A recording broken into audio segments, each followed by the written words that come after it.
So, Pablo, congrats on the win. In the first half, it seemed that some of the players weren't playing 100%. What was the halftime talk, and what changes did you see necessary in order to see the success that you saw in the second half?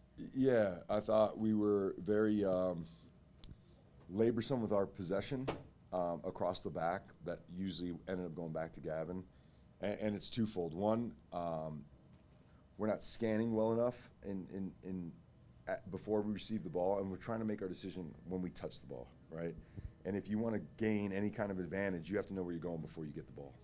Spaces close quick, especially in the first half, because every team has energy. The other part of that was we weren't moving their defensive block, so we played we played with the three center backs, didn't shift them to one side. So again, rotations are useful because it forces the whole block to move to one side. We were playing in a space of, I don't know what it was, 45 yards, and so your block just moves here and it moves here. Second half, we were able to get to the touchline, get to the other touchline, and now gaps start opening up centrally to be able to penetrate. And I think that was the most important thing. The other part, and what we've been talking about is, and I say this all the time, is that we haven't achieved anything, right? I think we're a really good team, but I think our greatest impediment to where we want to go is ourselves and the ego, right?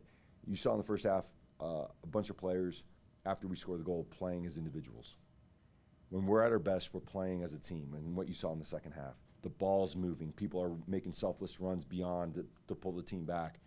The tempo is different, right? And so I think it's a little bit of all that. Tactically, we just weren't moving their block. I think it was more for me, it was the psychological piece that really is like, that's not who we are. That's not who we are. We got 45 minutes.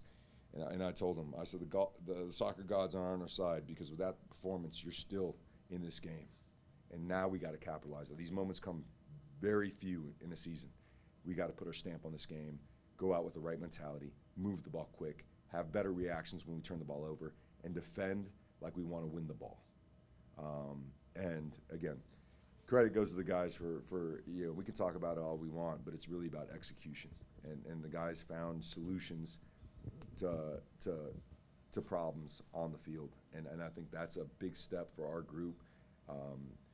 Because we can talk about it in training, we can talk about it in the recap, but when you make the biggest gains in your career as an individual and a collective as a team is when you're solving problems in real time, because you know that first half wasn't good enough. Pablo, did you sub Nelson Palacio at halftime because of his range of passing, his ability to, as you say, move the ball sideline to sideline with just one quick 40-yard pass? That was a part of it.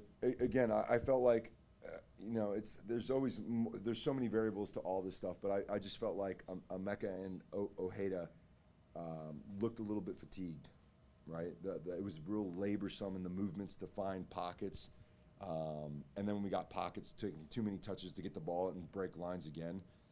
So it was more I just felt like freshening it up, and given that we just played a couple days ago and the guys put in a fantastic effort and one of our highest, outputs, that was, so bringing Brody in, who can break lines off the dribble, bringing Nelson in, who's got a range of passing, I think helped us get to the more dangerous positions that we were able to achieve in the second half.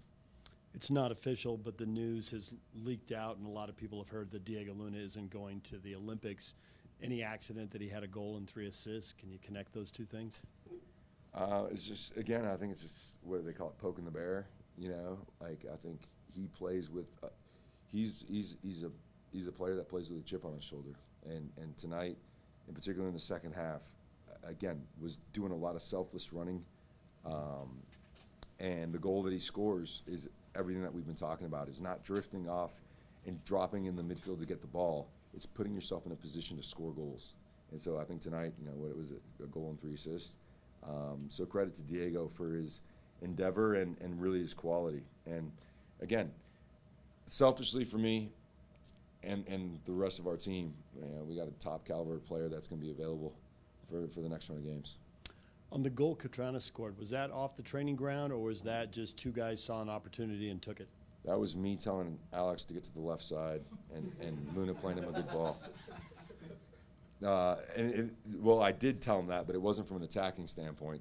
It was, he's a left back, and why are you going to go to the right side and have to recover diagonally in this minute of the game? And so it was a defensive setup, but it was Alex's execution. There you go. Chicho gets his 17th goal. He's been on 16 for a while, and he had 3 good chances against Houston. What did it mean to him and to the guys to see him tie the club record? Yeah, no, I think, there's always these runs of games where, he's just not going to score every game. And I think he was putting a lot of pressure on himself in the last few games to really find that goal. Credit to Ant and Chicho. Chicho's always trying to find plays on set pieces to find space. The two of them did a great job of identifying it, great delivery, and he's a killer in front of goal. And so I think now you can breathe, and the pressure is lessened, and now he can play more free. But just super, super excited for him. And I know what that does to the rest of the group as well. And you see it in all the sports when the big guys, putting balls in the back of the net, everyone else feels like they're 2 inches taller than they really are. So, again, super happy for Chicho. What did you think of Brian Vera's performance since he hadn't trained with the team for 2 weeks? Yeah, it was a dicey call, I think. The decision was based on the fact that we have 3 games coming up, and we've been without Jay Glad and Vera now for a few games. And Oviedo and Bodie have done a fantastic job. It's not easy in this league to play a different position, against the opponents that we play against and play as well as they have.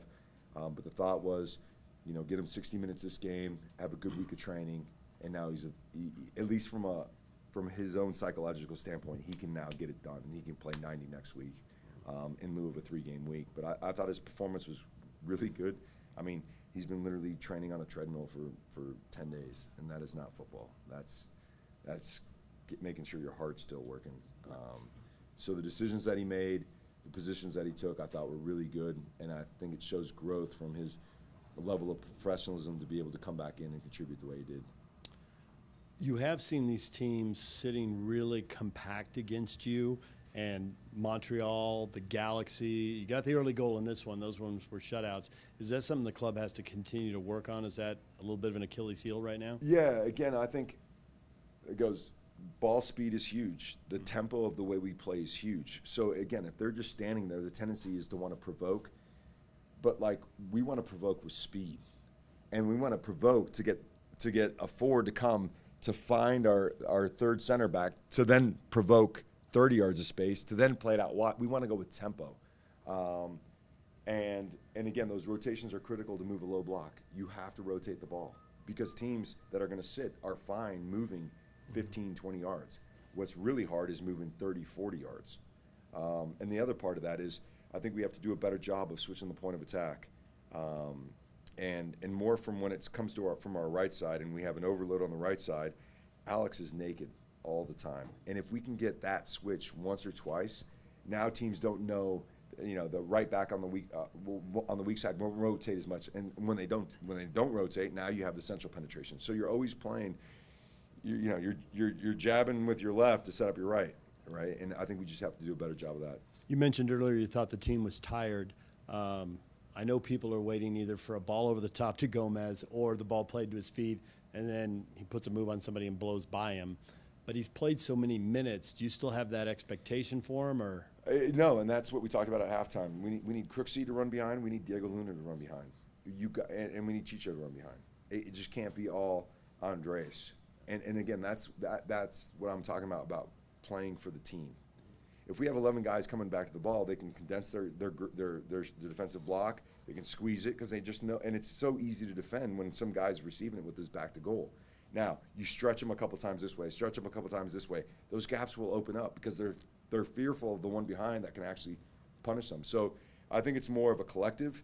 And what I've known with this group is that when everyone wants the ball at their feet, we end up playing like individuals, and we take too many touches. It's when we play selflessly that we create space for our teammates, which then everyone scores goals, and everyone is, the star. So it's really hitting on those type of things. And I think just looking at the second half, I think it was a good example of what it looks like when we play as a team. Yeah. A lot of teams do come in here and play this way. 3 road games in a week isn't ideal, but are you ready for a new set of problems and go out on the road? Sure. Yeah. I mean, I think this job, from a coaching staff perspective, is all about solving problems. I think, and Chang said it best. Teams scout us, we scout them. We are the ones that have to find solutions on the field.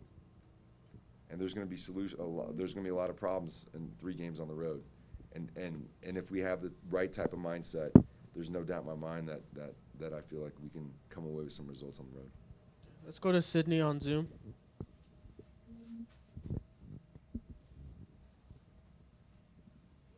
Hey, Pablo, Sydney Arango, soccer.com. Congrats on the win tonight.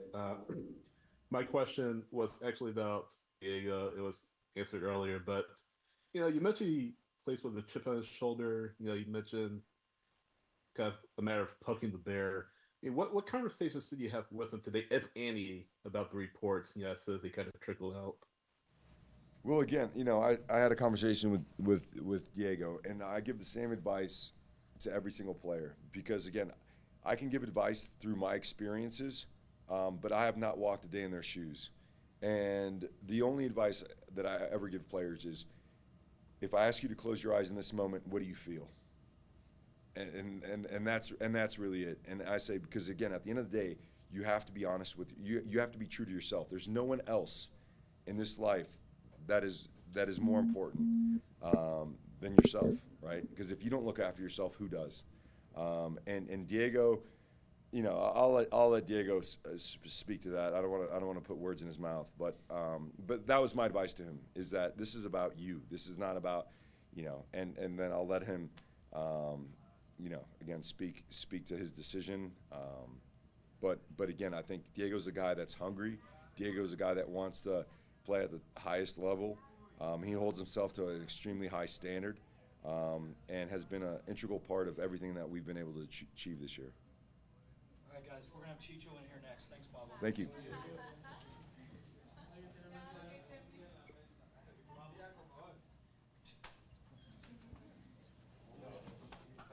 Hola.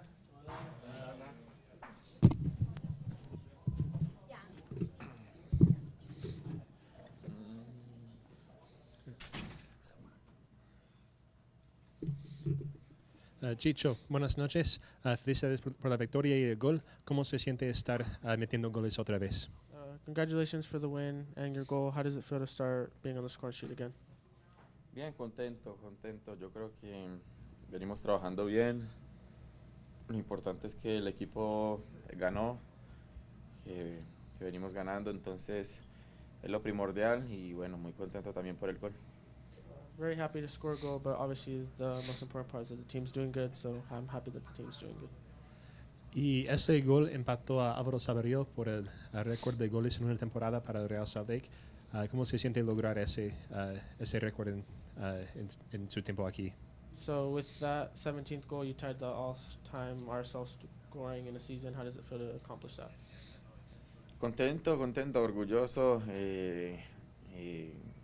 con un objetivo de romper ese récord, entonces una motivación extra para seguir trabajando, para seguir aportándole al equipo y muy contento, la verdad. Very happy and very proud. I had set a goal to break that record, so I'm just happy to be able to do that. Y en ese partido metieron gol muy temprano, pero no jugaron muy bien durante el resto de la primera temporada, de la primera mitad. ¿Qué cambió para ustedes en la segunda mitad? So you guys obviously scored very early in the first half, but it wasn't your best performance in the rest of the first half. What was said at halftime that kind of changed the performance? Comenzamos con muy buena energía. Después, con el pasar de los minutos, el equipo no se sentía muy cómodo. No te sé explicar la verdad por qué. Pero lo bueno fue la reacción frente a los problemas que tuvimos, la reacción frente a lo no positivo que estábamos haciendo en el campo, y yo creo que en el entretiempo supimos qué era lo que queríamos, supimos escuchar a Pablo y poder salir a hacer lo que él quería que hiciéramos. Entonces muy contento por esa segunda parte. So we came out with a lot of energy in the first half, but as the minutes went on, it kind of seemed like we became more uncomfortable with the game going on.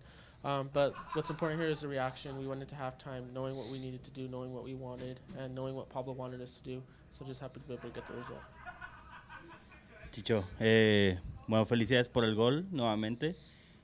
Creo que una de tus mayores virtudes esta temporada, sin duda, por el tener muchos goles, ha sido los buenos remates de cabeza. Pero más allá de meter muchos goles de cabeza, en jugadas a balón parado o jugadas que van desde banda derecha o banda izquierda, tú te marcas muy bien para poder rematar solo y cómodo de cabeza. ¿Practicas eso frecuentemente en los entrenamientos, tratar de estar libre en el área para poder rematar con mayor facilidad? So a lot of your goals have come from either set pieces or balls from the wide spaces, getting ahead on it, and that's where a lot of your goals come from. Do you practice that in practice, being able to get good positioning in the box during set pieces and during crosses? Lo practicamos bastante. Gracias a Dios tengo esa cualidad de poder rematar bien de cabeza. Antes del cobro le dije a Diego que iba a estar en el segundo poste, que intentara acomodarlo ahí para yo poder rematar. Y cuando llego a la zona, le digo a Nelson y a Catranis que intenten hacer un medio bloqueo para yo poder entrar libre. Y todo fue trabajo en equipo. Yo creo que si Catranis no hubiera bloqueado, si Nelson no hubiera bloqueado, yo no hubiera entrado solo. Y sin el centro de Luna tampoco hubiera hecho el gol. Entonces es un complemento que de todo el trabajo que venimos haciendo, lo positivo de que venimos entrenando, y gracias a Dios se ve reflejado en los partidos. Yes, we do practice that a lot in practice. Before Luna took the corner, I told him that I was going to be at the back post, so if he could try to play it in there. But I also told Alex Catranes and Nelson Palacio to kind of block out the defenders. Without them blocking out the defenders, I wouldn't have been able to be open, but I'm just glad to be able to have the quality to be able to head in a lot of goals. Bueno, lo platicabas, con la ayuda de tus compañeros te abrió el espacio para poder anotar el gol. Quizás un poco en tus otros equipos se te daban muchas situaciones donde tú eras el hombre principal para poder buscar los goles y que tus compañeros te apoyaran en esas situaciones. Si bien Luna se asocia muy bien contigo, al igual que Gómez, y ellos son los jugadores que más asistencias te han dado, ¿crees que en tus demás equipos tuviste también esos compañeros que te aportaran más a ti de lo que ellos se aportaran a su juego? So you mentioned that without your teammates you wouldn't have been able to score that goal. Do you think that in your previous teams you were able to kind of be the main man to score the goals and kind of request that? If so, what were the situations like? Bueno, me aportaron de diferentes maneras, pero me aportaron en yo seguir creciendo como jugador, en una temporada que también he hecho buenas, pero sin embargo cabe resaltar que tengo una afinidad más esta temporada, gracias a los números, con Andrés, con Luna. Entonces yo creo que ha sido muy resaltado en esta temporada y esperemos que siga siendo así durante el año para seguir haciendo buenos números. Yes, my previous teams have supported me. They've all supported me in different ways to kind of be able to become the player that I am now. But of course, it's been a little bit different here, having players like Luna and Gomez around me that have helped me grow. And hopefully I'm able to keep up the numbers. Chicho, congrats on the goal, congrats on the win. Obviously, you have your stitches out from your head injury a couple weeks ago. Are you still worried about going up for headers? Does that worry you at all? So ya te quitaron los stitches. No te preocupes cuando vas por un cabezazo o cosas así. Yo creo que se preocupa más mi esposa. Ella sufre desde la tribuna. Yo simplemente al ver llegar la pelota, mi instinto es simplemente ir por la pelota. Y me dolió cuando cabeceé en el gol, me dolió un poco. Pero son cosas del trabajo, entonces muy contento y sin esta herida no hubiera hecho el gol. My wife gets more worried than I do, but my instinct is just to go for the ball when I see it. It did hurt a little bit when I went for the goal, but just instinct to go for it. Perfect. Thanks, guys. Thank you. Bye. Bye.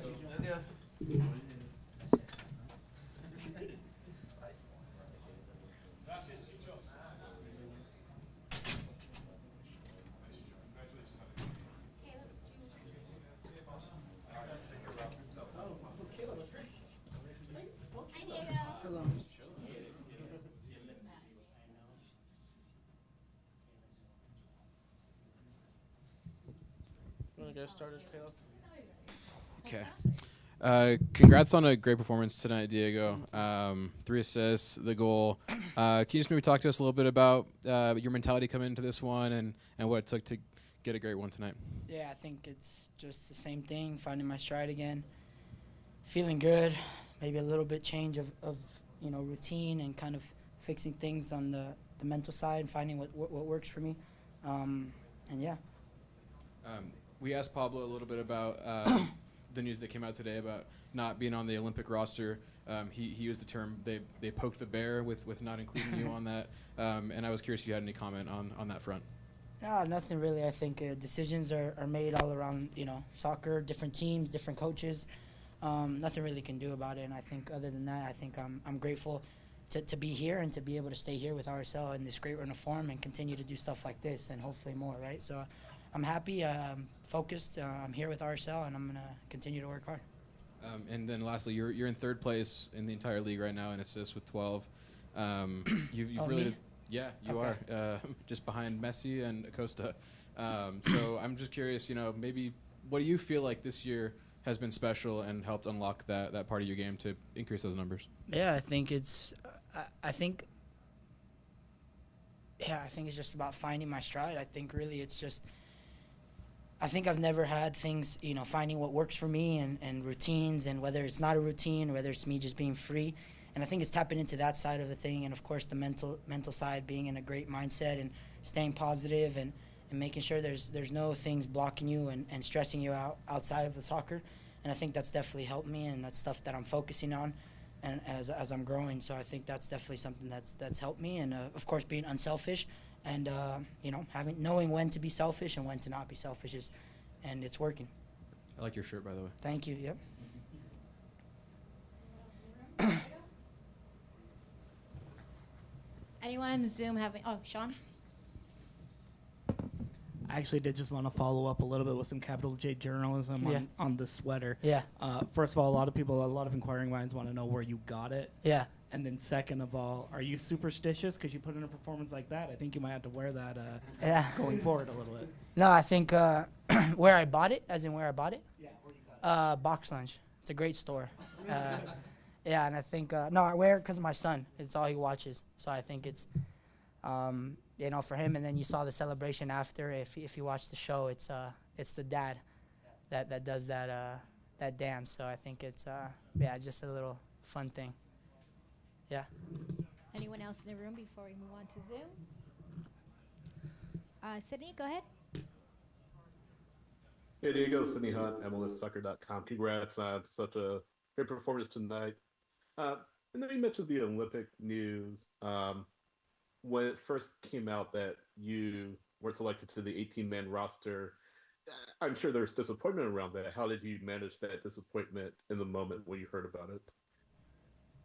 I think it's the same disappointment when you get news that you don't want to hear. Everybody deals with it every day, and I think it's just it's just that same feeling, maybe to a different extreme. But I think it's all about how we react to that situation and making the right decision and being able to be grateful here and continue to work here and do stuff like this, like I said, and Great. Thanks, Diego. Yeah. Anyone else on Zoom? Perfect. Thank you. Guys. Thank you. Thanks, Diego. That's it. Thank you. Team is off Sunday, Monday, Harriman, Tuesday through Friday, 10 a.m. to 11:15, and then we fly to Portland Friday afternoon.